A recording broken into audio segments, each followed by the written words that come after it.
Start. Hello, everybody. Thank you for tuning in to another Trees Talk. I am here with Cindy Craig, an artist, and full disclosure, we have not met before. I'm not even sure how I discovered your work. I saw it on Instagram somehow, but I will say I was very taken with it very immediately.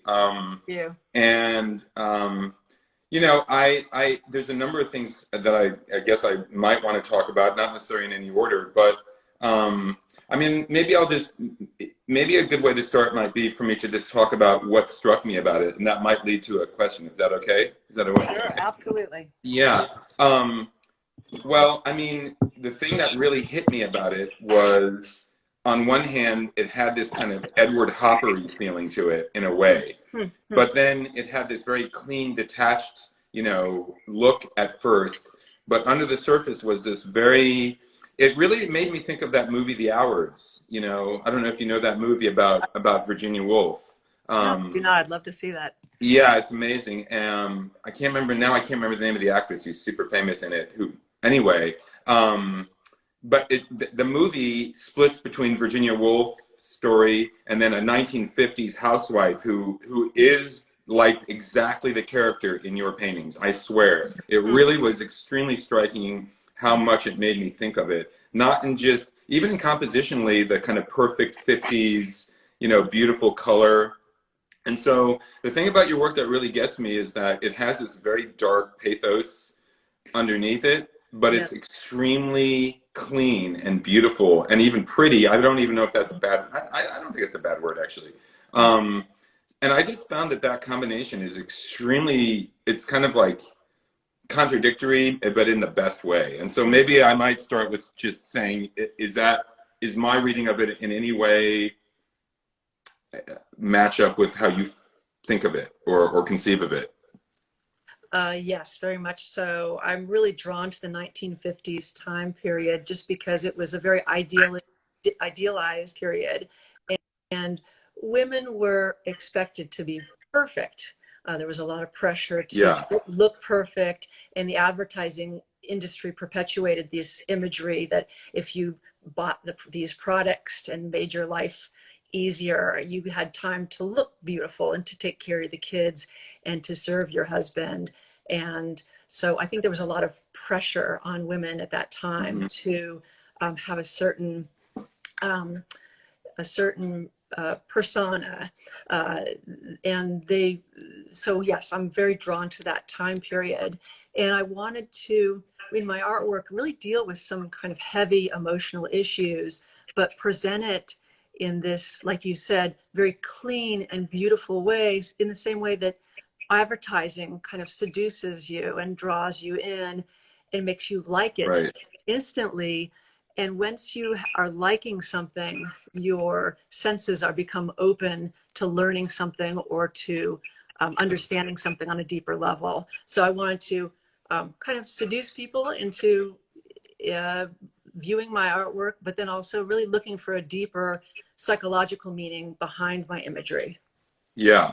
Well, I mean, I think it's extremely effective. And I mean, so maybe you could talk a little bit about your process.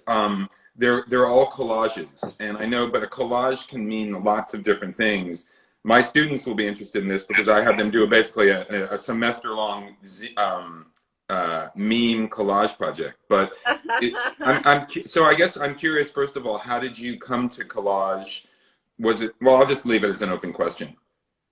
It's a great question. You know, it's really funny because I think I came to it because I accidentally punctured a hole in one of my large canvases. Really?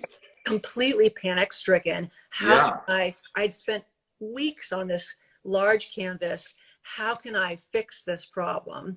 And what I did was I cut out a piece of paper, colored paper, and I patched it over. And then the rest of the painting became that patchwork where I was gluing things down. And as I've evolved as a collage artist, I've really fallen in love with the process because it allows for that perfectionism. And it kind of is reminiscent for me of playing with paper dolls. Yeah, like when I was a little kid, where you had those images and you could choose to put the boots on or the high heel shoes, or the rain jacket. Yeah, yeah. And it gives me all this freedom that I can cut out imagery and I can cut out clothes and move them all over the canvas until it feels just right. And I can optimize my storytelling. I mean, that is first of all, I very much admire admitting that it's a practical thing that made you choose it, because I think there's a lot of posturing that I will admit that as an artist, you know, I'm in recovery from anxiety and depression, and I'm a very different attitude about things since that. I think I used to sort of have this idea that I needed to be just a little too cool for school. Like I don't think I would have been always that comfortable admitting that something major in my practice came from an accident. Although we all know that it's all true for everybody, right? I mean, in some way, but you know, it feels like you're really in the tradition of, well, I was talking about Hopper, but your work also reminds me of Vermeer, interestingly, who is, I mean, I don't want to pick a favorite painter, but he's got to be up there, you know. And so do you think of yourself in a tradition of Western narrative art, or I'm just curious how you see yourself. I see myself really quite independently. Yeah. You know, for me, the process of creating art is a highly emotional process based on observations of what I see in the world. Yeah. And I kind of see myself as a documentarian, and it's a lot of what I see people struggling with, and also interpersonally, it's what I struggle with myself. And ultimately, the underlying theme is that we're all human, and that we all are struggling with things. You mentioned going through anxiety and depression, and you know, my mom suffered from depression. My dad had terrible anxiety, had agoraphobia. Wow. And my stepdad was a hoarder. And so we all have kind of giant holes in ourselves. And I like to kind of play around with the idea of how do we fill up those holes? And a lot of people fill up those holes through drugs and alcohol and eating. Yeah. So a lot of my paintings deal with those themes. Yeah. Yeah. Well, so I have well, it's not really a technical question, but it's kind of an artistic, strategic question. One of the things that's very striking about your work is that it has this intense emotional thing, despite the fact that the figures don't have faces much of the time, or that they're not necessarily in dramatic poses. So I'm curious if you're aware that you're getting that kind of emotional punch in there, or if, I guess I'm just interested to hear, because it seems like a lot of artists, like if you think about the Western tradition, gestures and expressions on faces are a major way of signifying emotion. But you have done it in a pretty interestingly sparse way, I guess is how I'd put it. And is that a conscious choice? Obviously it's a conscious choice, but I'm curious if you have any thoughts about why you do that or how it works. That's a great question. You know, I've always been interested in Japanese art, and a lot of the artists in Japan, you know, their philosophy is simplicity. And I asked myself, how can I communicate what I want to say in the simplest form? And so that is why my artwork is kind of pared down quite a bit. Yeah. The facelessness really comes from, I think, maybe the powerlessness that these individuals are feeling, and that this is kind of every person. It's not one specific person that's feeling it. It's everybody. This woman represents all women. So I didn't want to identify that. And I like what you said, though, about that it conveys a lot of emotion and feeling, even though the face usually is what we look to for that information, to see how someone's feeling. And yet you're feeling something without a face. And so I wanted to, it wasn't really about their emotions. It was about what they were doing to hide their emotions. Right. And again, that's a great, I mean, sorry, I didn't mean, go ahead. Going back to that 1950s character of, you know, I think women were very repressed in the 50s. And I think in many ways we all hide parts of ourselves. We just do, in order to function, in order to go out into the world. And so my work, I like to kind of uncover those hidden elements, those hidden deeper emotions that we all hide, kind of the messy stuff that we don't want anyone to see. Yeah. Well, I mean, I'm not trying to, over compliment you or something. I don't make you feel uncomfortable, but I think it's really brilliant that you can do that with minimal means. There's something, the other thing that's it's very striking about your work is that it really, I hope you don't take this the wrong way. I would guess that it was done by a woman, not a man. It feels that way. And I think there's something for me pretty moving about the realization that a woman is taking a hard, powerful stance in their work about these issues, but also not judgmentally. Like, that's one of the things that's really beautiful about your work to me, is that it is critical without being judgmental, and it feels like you are in there with the characters. You're not above them. So that's another interesting contradiction, though, is that the detachment, you describe yourself as a documentarian, but you're a documentarian who's in the documentary as well as being detached. And I think, even though that may sound contradictory, but in some ways, despite the fact that you may not see yourself as part of the Western tradition, which is obviously male dominated, I think that's what Vermeer's work has, and Hopper's work has, is the same documentary with a heart, maybe is a cheesy way to say it, but you really do have that. And so maybe it's just beyond gender or something, it's compassion, but then it's also specifically about gender, and the authenticity of it is extremely it's right there. It's definitely it's one of the reasons I think that it works, aside from the technical beauty of it. So that's just my take on it.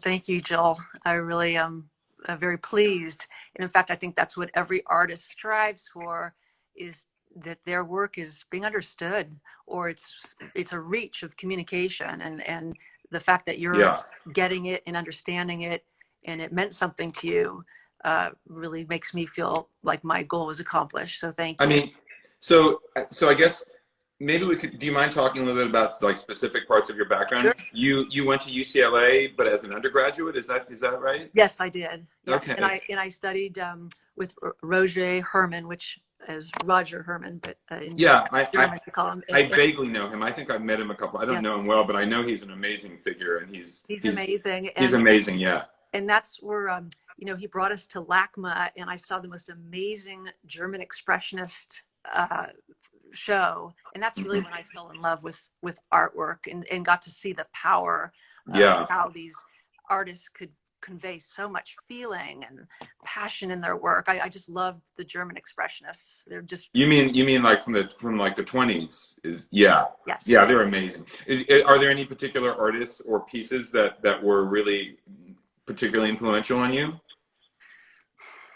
You don't have to. No. I'm just curious. I mean, because Max Beckmann is somebody that I think of. Max Beckmann, Max Beckmann, really strong, really powerful. And I just remember, like I said, I just remember this kind of wave came over me of feeling these artists were just incredibly powerful and emotional, and just let it all hang out. I mean, they showed a lot of imagery that was very strong, and about people who are struggling as well.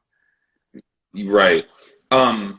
So I'm also interested to hear you specifically talk about, gender, because I mean, I think that we're going through a cultural moment in which all kinds of groups of people who have been marginalized in some way.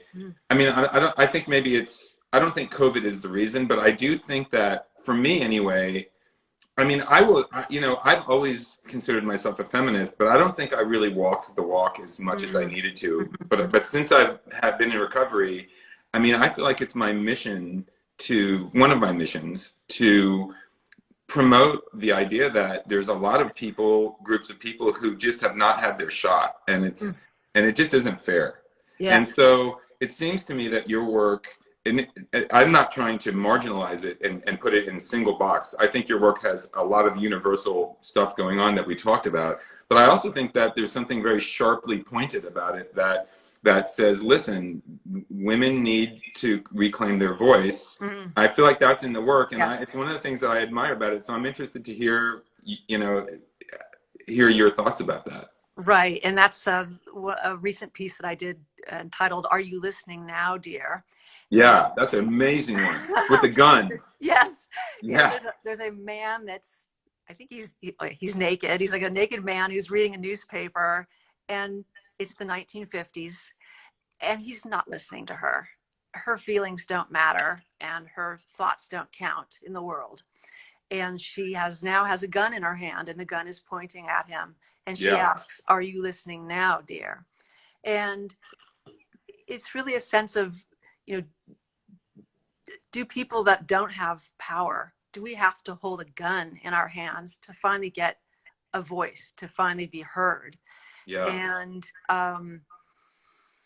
if you look closely, it's also, he's reading the Epoch Times, which is a very I saw that. conservative newspaper. And so that's kind of my inside joke is,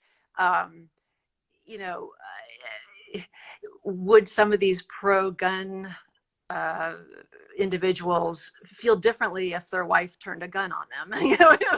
Yeah, totally. Yeah, that's a whole nother point.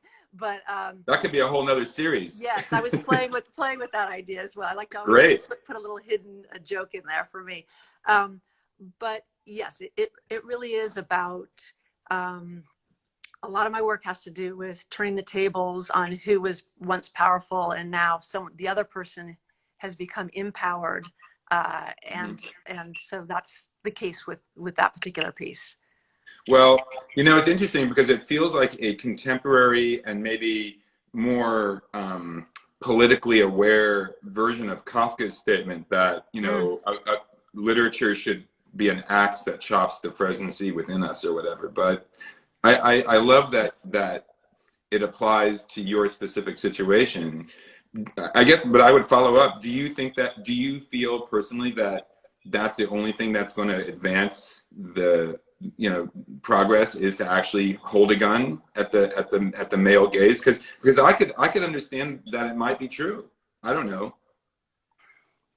I mean, you raised a question. I'm not trying to put you on the spot. No. But I guess my question is, if you posed a question in that piece, do you personally have an answer or an opinion that whether it's necessary, or do you have hope that it's going to be okay? I'm going to bring it back to a more personal place for me. Sure. In that, for me, the newspaper represents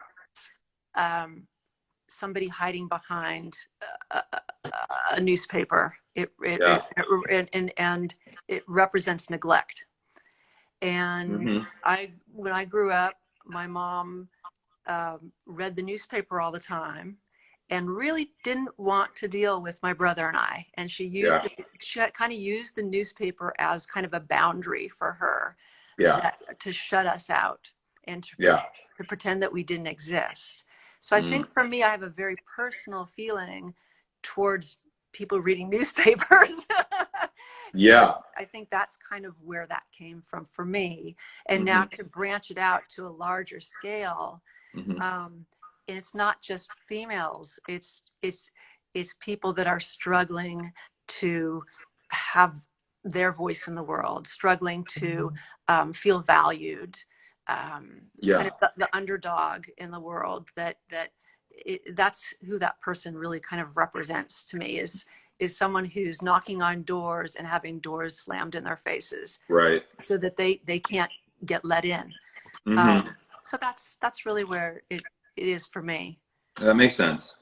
I don't mean to jump around, but somehow it made I sort of have a technical observation, and then maybe a little question.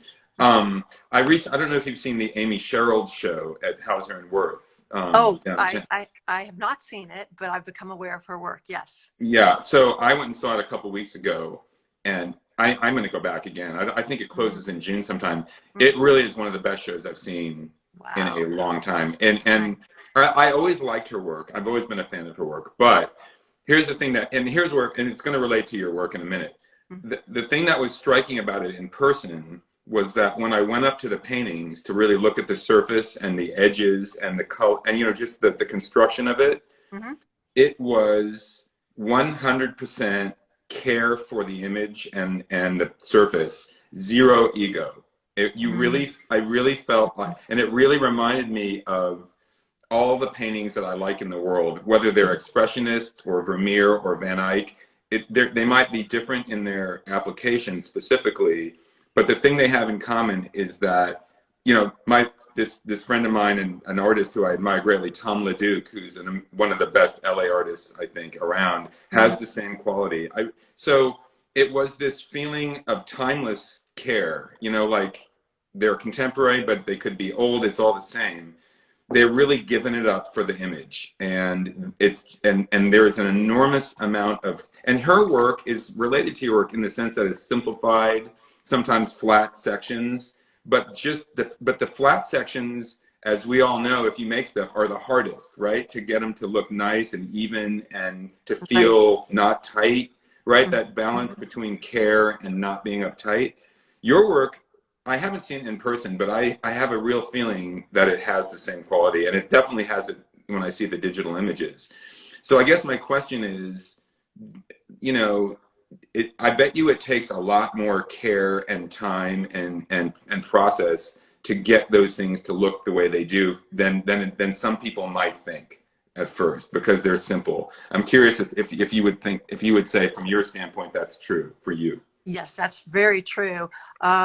I will take a piece of paper and I will put brush acrylic onto it, and then I will cut out the image, and then the piece of paper I'm holding in my hands, I'll take a little Q-tip and I'll go around the corners so that when I glue it down, it's seamless. It does not look like it's a piece of paper glued down. It looks like just a little piece that kind of pulls out from the canvas. Right. Oh, So man. and then the glue is very particular. You don't want to if you get too little, it doesn't work. If you get too much, then you've got what looks like snail marks all over your painting, like shiny slugs have crawled all over it. Yep. You've got to really, really be a bit of a perfectionist to work with this type of collage and to get it really, really clean.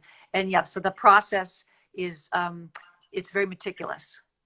I knew it. I can tell just by looking at it. I mean, I'm not saying I'm smart or anything. It's just if you're a little observant, you can feel those things. It's interesting that it comes across digitally even. You know, that's very nice to know.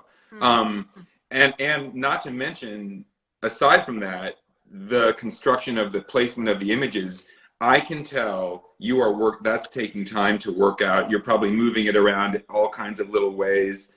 And I mean, that kind of care really comes through. You know, I think it's interesting. It's kind of emotional though, you know, like when you see an artist who cares enough to do that. I think that translates. I don't know if you feel that way about other work, but now that I make work, I mean, my work is very different than yours, but I think there's some similarities in the sense of that kind of, perfectionism is one word for it. I mean, I try and avoid being a perfectionist because for me it could lead to a relapse. but I could replace that word with wanting to adjust things so that they feel harmonious. I don't know, and you know, anyway, your work, you know, your work really has a sort of Renaissance, beautiful balance to it. And I mean, I guess are artists like Botticelli, or I mean, are those artists that you would ever even look at, or maybe it's just an instinctive similarity? I don't know. I'm curious. It's funny. That's a very nice compliment. You know, it's weird because when I go to museums now, I hate to admit this, but I find myself just breezing through historic art, just walking through it because it all kind of starts to blur in my vision, and maybe it's because I've already seen it before. I understand. Seen so much of it. Yeah. But you know, to be honest with you, I think it's almost a passion for storytelling in the way that a children's book would tell a story. Right. I'm attracted to the simplicity and the imagery, and I think I like being able to tell a powerful story. Like I said earlier, like telling a powerful story. Yeah. Like doing it in a very simplistic and simple and beautiful and almost Mm-hmm. seductive way. Right. Well, you definitely do it well. Um, well, so a side question would be: Are there other outside influences like writing or well, you can story like children's books? I could certainly see. Are you also interested in like short story writers, or is that some? Because your work also reminds me of if I can't remember this name, this is going to be bad. A southern writer of short stories, Catherine. No, really dark. She was like one of David Foster Wallace's favorite writers. Hmm. Oh my God! Somebody in the chat's going to remember. Oh, I don't can't worry remember about it. their Don't name. worry about it. You know whose work I really But love? I'm curious if stories are an influence on you too, or films, or anything else. I would say when it comes to my art, no, it really Yeah, is. It really is human experience that I'm interested in, and yeah, understanding how people deal with the dark times, and how they yeah, suffer and how they cope with extremes. And this last year, as you know, with the COVID virus, was very extreme time. People were suffering yeah, from anxiety and depression and overeating, and it's a very, very difficult time. And for me, I started hearing lots of stories and observing a lot of very sad and tragic things going on. And the worst was one of our neighbors Mm. who committed suicide. Oh my And God. after hearing all these stories, I thought this needs to be, these individual moments of suffering need to be shared, Yeah, because I want people to understand that they're not alone during these dark times. We all go through yeah, challenges and yeah, extreme moments. And so my work in many ways is reflective of those very private moments that we don't want other people to see. yeah. We don't, the woman who is, shoving chocolate cake in her mouth and smearing chocolate cake all over the kitchen cabinets, that's a desperate Yeah, moment where she's completely lost control.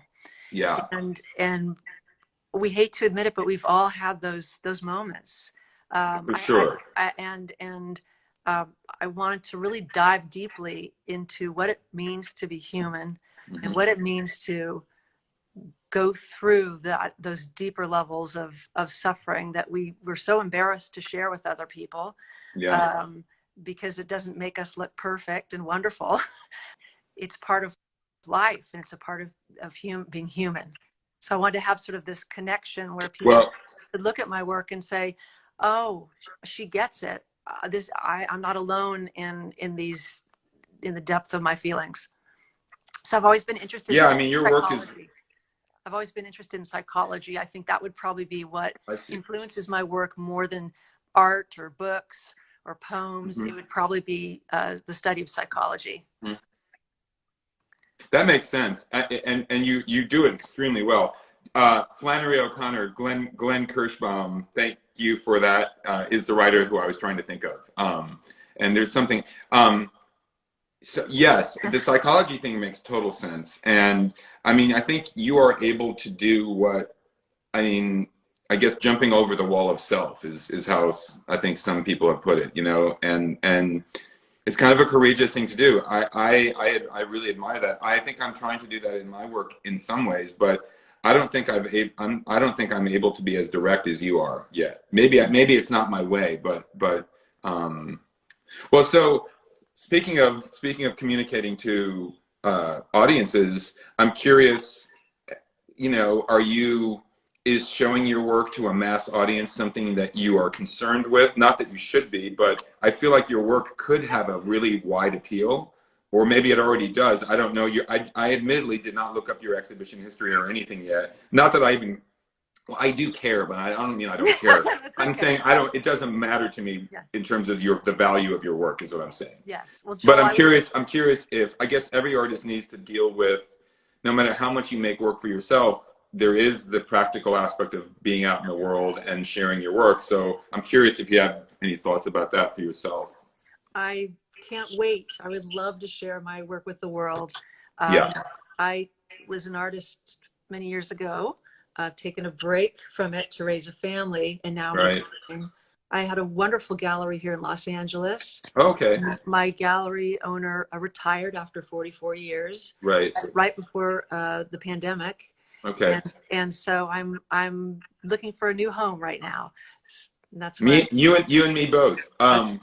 Maybe we'll land in the same place someday. Who knows? That would be great. I could actually see it. I don't think, I think actually there's some, anyway. Well, do you feel that looking for a new home is, because I think a lot of people, I mean, for myself, I actually don't feel bad about, you know, having to look for a new home in the United States. I show with a gallery in Europe, but I don't actually have anything going on in this country right now. But I don't feel bad about it for some reason. I sort of am kind of excited to have it be a new thing. Do you feel that way, or do you feel pressure? I mean, it's kind of a pointed question, which you don't have to answer. But I mean, we've had to adjust to a new world with the pandemic, and everything's mm-hmm. been online. But I've had so many people request to see the work in person, I'm sure, and kind of beg me to get it out into a show. That would be my next goal. My next step is to move into that direction. Yes. Well, I mean, I would put my money on you on this one, because I truly do think that your work has, I think and I'm not just saying this, I really think your work has a wide appeal without sacrificing the edge. And I just don't think there's, you know, there's all kinds of great work out in the world, but that's a pretty winning combination in my mind, you know. And I think it's relatable, but it's not niche work, you know. It doesn't carve a team, which I think is, which I also think is perfectly equally respectable. It's just different, right? It's not like a little subculture for a small audience. It could be, it could appeal to a lot of audiences, I think. So I'll be first in line for you to sign your catalog. I love it. I'll take you up on that. I'll take you up on that. That's all right. Awesome. So I'm also, you know, one of the things about my podcast is that I don't particularly have a super tight formula, but I think the two things that I'm interested in talking to people about, whether they're artists or not, are what they find joy in, and then what they struggle with. Because I think those are the two things that almost have to be in any practice, no matter what you do, right? And, you know, I'm curious if you seem very open and not afraid of admitting things that you struggle with artistically. I'm curious if there are any specific things that inform your work that we haven't talked about yet. Like that, along those lines. And it doesn't have to be. I'm just curious. I mean, I can just use an example of a piece I'm working on right now that, you know, sometimes I'll get angry about something. And I love it when I get angry, because it means that I'm passionate about something. And recently, the California State Department of Education has made a decision to remove advanced math classes from the curriculum in all of California. So that means that inside each classroom, you'll have kids that have autism, that can barely understand the basics of math. Yeah. Advanced kids that really are ready to go on to higher levels and be challenged. Yeah. At a middle level. What it's going to do is it's going to just slow down the education system in California. These kids will not be able to compete to get into the good college. They'll be held back. It's really the dumbing down of California. It's a horrible, horrible situation. Yeah. So I'm really angry about this. Sure. How dare they take away this education from our children? And that's all we need, right? Right. So I'm working on a painting right now that has a little girl at a beautiful little pink house, and she's drawing all these advanced math formulas. Oh, nice. And she has brown skin. We don't know what nationality she is, but she has brown skin. Right. And there's a older white man, and he's got a hose, and he's hosing down all of her mathematics, and it says, "No advanced math for you." Ooh, Because yeah. what's happening is that by eliminating the advanced math for Hmm. kids, Hmm. all the wealthy kids will go on to private schools. They'll all go on and hire tutors and go to places like Mathnasium. Hmm. They'll be fine. Hmm. It's the children that are lower income, that don't have any money, Yeah. that are smart, will never get an advanced education. Right. They'll be held back the rest of their lives. Yeah. And that makes me crazy.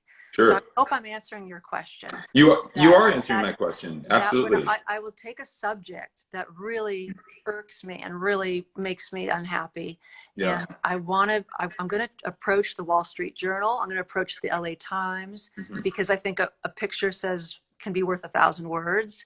And I want to put this image out into the world, because it's essential for us to argue and um, try to turn this around. They're still Yeah. having hearings on it in June, and then voting again in I think November on Yeah. this.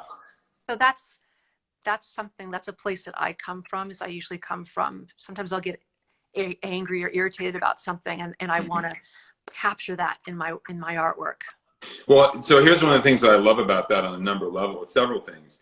Um, the kind of general simplicity of your work is the fact that it's very topical sometimes. Mm-hmm. The fact that you don't have a formula is actually really interesting to me. It reminds me of Picasso when he painted Guernica, which is obviously one of the most famous images. But when you think about it, he was responding to a specific incident where Guernica was bombed by the Spanish fascists in 1936 during the Spanish Civil War. So the fact that the thing that I think is important to point out, and particularly for my students, because I have a lot of students who are afraid to be too specific and too they use the word obvious, or direct. Like there's something wrong with telling a story directly, Mm-hmm. in which I'm like, fucking do it, man. If you can do it well, or it's like, or it's just watered down. What's great about I obviously haven't seen your piece yet, but I can just bet, knowing your work, that it's going to have the general quality and the specific quality both imbued in it, and that might even be a contradiction, which makes it really edgy and really interesting. And I like the fact that you are responding to a very practical situation that affects your life and your kids' lives, maybe, or whatever. Mm-hmm. But then you're also going to deliver it in this way that could have universal appeal. That's what great art does. It works on all these layers and levels, Right. and it's not born out of, it's born out of a specific personal need, which is practical. It kind of almost comes back to where we started, with the idea of practicality being what started your practice. And in no way doesn't get rid of the profundity, though. And I think that's just beautiful, personally. Yeah. I mean, to me, that's the highest of highs, is Yeah. using art to create social awareness, which eventually will hopefully create social change. Right. And for me, what's really exciting in LA that I see is billboard art right now. Yeah. There's been some great choices by the curator of these billboard art pieces. This Yeah. one, I don't know the name of the artist, but she duplicated a David Hockney painting. And she has, instead of I think it's called Beverly Hills Housewives. Mm-hmm. Instead of the Beverly Hills housewife, there's a Hispanic maid that's vacuuming Right. the Beverly Hills residence. That's And it's like, we need to see that, because we need to look at those people that clean your house as human beings. absolutely. They're not just some house cleaner from a different Yeah. country. And Yeah. and that creates such great awareness, so that I hope that people will go home to their fancy houses and treat their housekeeper with a little more respect, with a little bit more, Well, a little more kindness. And that yeah. to me is the ultimate of what we can do with great art, is Mm-hmm. to change people and change the way we treat each other. Yeah, amen. I mean, but in your case, I think an interesting additional thing is that you can. I mean, I think there's a lot of people who have this idea that you couldn't make a politically charged piece of art that had also had poetry in it. Do you know what I mean? Like that it would be hard to make those to go together. And I think in the past maybe it was hard to make them go together. Although I think some people have done it, but I think you're actually doing it really well. Which is, I mean, I I I would hope that gallerists and curators would be able to see that about your work very quickly, because I mean, I have a feeling they do, or they will, or whatever. Yeah, and you seem pretty optimistic about the chances of getting your work out on a larger level. I really feel like this COVID, coming out of COVID, things are about to just bust open. Do you feel that way? Because that's how I feel. Yes, In everybody. general, not necessarily for me, but just for Yeah. everything. No, everybody is just desperate to get out and to reconnect and to go back and have some new stimulation in their lives. This was a really trying time, and it kind of, I think the people that survived the best were those who adapted sort of like a Middle Eastern philosophy of kind of, going inward and kind of being more quiet, relaxed. It forced us to have that kind of lifestyle. And in America, we are very externally reward driven. We're used to going out and doing, and it's really hard. That's our identity, and it's really, really hard to slow down and to philosophize and to meditate, all those things. It's a different, finding happiness within, which is from the Eastern philosophy. Is not really the way we're raised in America. We've been taught since we were kids that happiness comes from buying shit, it comes from going out in the world and doing something big and having lots of money and buying stuff. Right. And so I think, in particular, I think Americans probably had a very difficult time going through this pandemic, because we're not necessarily self-reflective people. And quiet people.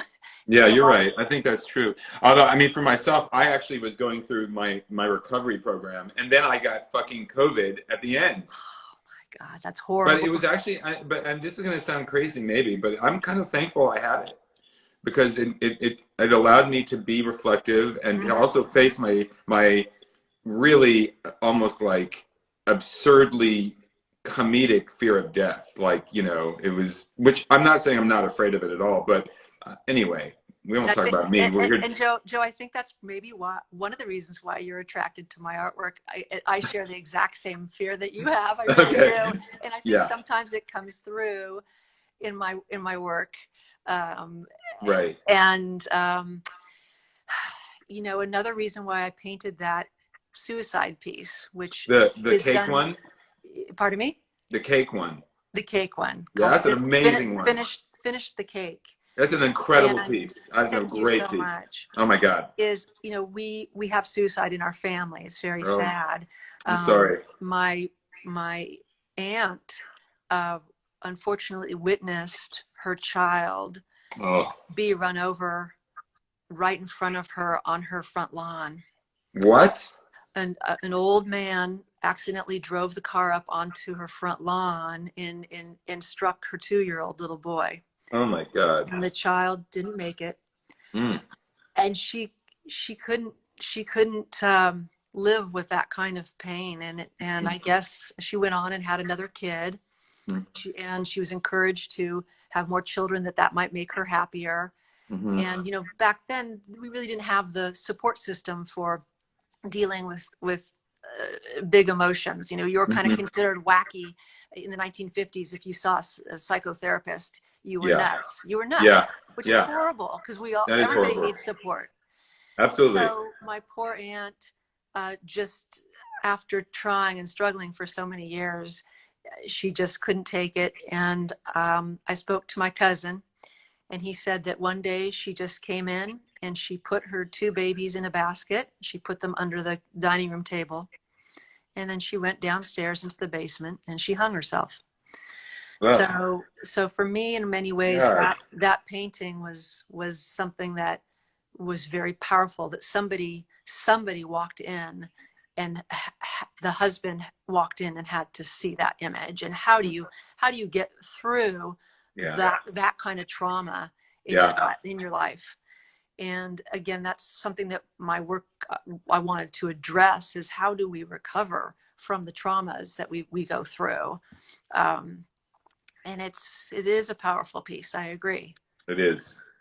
Well, it's funny. I I just realized that the writer who's not that you need to read it. I'm not telling you this because I think, but it just, I can't help, I'm a literary, I'm an associative person, so it just comes out.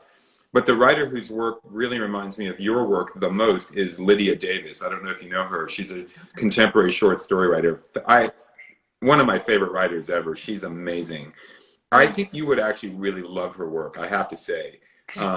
Sometimes they're like one sentence stories or one page, and it really has the clipped, detached style with all kinds of stuff underneath, and a lot about her domestic life. She was actually married to Paul Auster, the writer, for a while. Huh. And I like Paul Auster, but it's kind of like the Frida Kahlo, Diego Rivera thing. In my opinion, Frida Kahlo was like a billion times better than Diego Rivera. Somebody's gonna be mad at me for saying this. I don't care. Okay. Anyway, you might want to check her out, just because I think you might relate to it. Anyway, well, I would love to come do a studio visit sometime and see your work in person. Please do. You know, whenever you feel comfortable doing it. Maybe we can set it up sometime. You know, if you want to wait until COVID. I mean, I'm vaccinated. You might be vaccinated. We'll figure it out. That sounds great. But, and you know, someone once said that the fear of death is actually the fear of life. And the funny thing is my dad, as I mentioned, suffered from panic disorder, and he took tranquilizers every day for 35 years to get through the day. Wow. He never would have known that he had suffered from agoraphobia. He was the most mild-mannered, calm, loving man. And you know, the thing that was interesting to me, Joe, was that he got Lou Gehrig's disease, which is a horrible disease. And when he was diagnosed with ALS, he went off the tranquilizers. And I thought that would be the time for me that I would go on the tranquilizers, right? Yeah. And I realized that he was more afraid of living than he was of dying. Wow. And that's very interesting. And I thought that was, I saw, that's always been a saying that I've always heard, but then I got to see it with my father. Yeah. And I think, you know, my dad was very skinny and very nerdly. He was an engineer. And he told me a story when he was in college of all the college kids knocking the books out of his hand down the hallway and making fun of him. And I think that pain just stuck with him for so long. Right. And I think those are the elements that make people have to take tranquilizers or even are what fuel all that anxiety in us, is not getting over those moments of somebody teasing you or making fun of you when you're young and vulnerable. So that's interesting. That's super interesting. Well, maybe we have time for one final question, which is a little bit of a biggish one. This is my observation. It seems to me that just from talking to you and thinking about your work, that you have, through awareness, both in your work and in your own mental thinking about things, you're kind of breaking the chain of this pain, or at least being tortured by this pain to a debilitating degree. Do you feel that's true? Because that's how I feel with my recovery, that I'm still dealing with all that stuff. But I'm actually the first one. I'm not saying this as like it's great, like I'm a great person, but I feel like I'm breaking the chain in the first time in my family of this otherwise endlessly perpetuated cycle. Do you feel that way about yourself? I think that's a really good observation. And I would say, yes, in many ways. Like for me, there's a really sad painting that I did where you just see a woman's legs stretched out over a bed, and you see an empty glass of alcohol tipped down onto the ground. And she says, "No, dear, I can't come out and play now."